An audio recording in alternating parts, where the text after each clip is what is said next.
Hi, I'm Warren Beckwith, and over the years of buying and selling cars, I've owned hundreds of cars. And at one point in time, I specialised a lot in buying Land Rovers, essentially Range Rovers. But this here is a 110 Land Rover Defender. And most of my customers over the years, anybody who's into or had cars, have all had an association at one time or another with a Land Rover Defender. You can't help but love them. I mean, it's been the most iconic car for 70 years. I mean, just look at it. It's rugged. It's a utility vehicle. You can just look at it and it tells you, I go anywhere. I can go through water. I can go across the deserts. I can go through snow and ice. That's what it's built for. It's aluminium. It's lasting. It's adaptable. It's dependable. It's virtually usable anywhere in any country around the world. And a Defender has crossed so many boundaries and so many different areas for people that it's just, you've got to have one. If you've got to have a load of cars, have a Defender in your collection. Whether it's been with the army, whether it's been to Zambezi, or whether it's been an ambulance, whether it's been a fire truck. If you sat on the runway and you're looking out the window, you're more than likely, if you look around, you're going to see a Land Rover that's been converted probably into a fire truck. Or it's also a rescue vehicle on the beach. The Defender has been modified probably more than any other vehicle that you'll get on the market. It has so many uses, so many connotations. This is a 110, which is last of the proper Land Rovers. 110 being based on the fact that the wheelbase is 110 inch. Don't automatically assume that the 90 is 90 inch, because actually it's 93 inch. Let's not get into that one because it sounds better as a 90. In some respects, the Land Rover is the go anywhere vehicle. And I've driven this car all the way from Chevelle, not this week or last month, but a couple of years ago.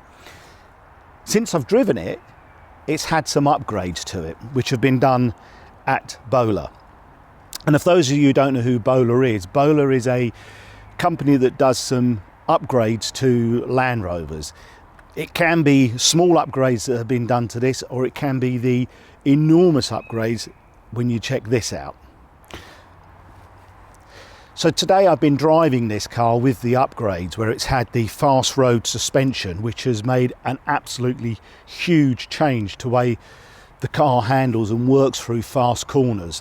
The other thing that's also been really fantastic for me in this car is the fact that it's got these SVX 60th anniversary seats, and it's absolutely transformed in the way that the car's comfortable, fits around you. It sits, even though it's had risers put on the seat, it actually feels like you're sitting lower. But these seats have made a massive difference. The wheels on the car are the 16-inch Bola wheels. This is at the moment is running on winter tyres.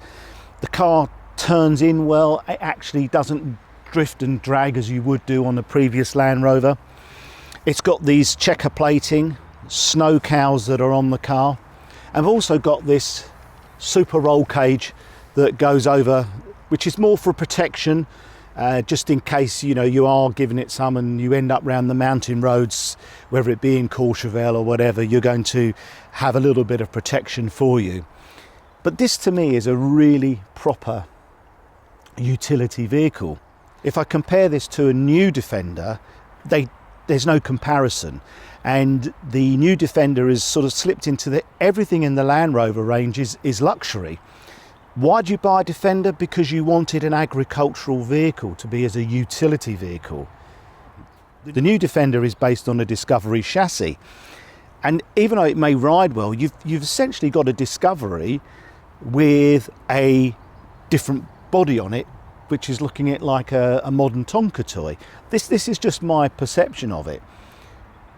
But it's very expensive. And when you look at it, that it's so expensive, it doesn't give people what they bought a Land Rover for, which was to be able to use anywhere, whether it be in the snow, whether it be on sand, whether it be in the desert, wherever. You needed a utility vehicle that didn't feel cheap and plasticky. And this is made from aluminium. So for me, I'm a little bit sort of confused about where this new Defender fits. It's just another Land Rover, Range Rover car that's too luxurified, and it's got away from being the country vehicle that you want it to be. The other thing you'll notice that when you have a Defender, and anybody that's owned a Defender will tell you this, that you'll always see another Defender coming the other way, and you'll always get a wave. I know it's not the same as being a Volvo owner where you all have your headlights on. With being in a Land Rover club, it's just a simple wave. This suspension has made a huge amount of difference. It doesn't really want to break away, which is really, really good.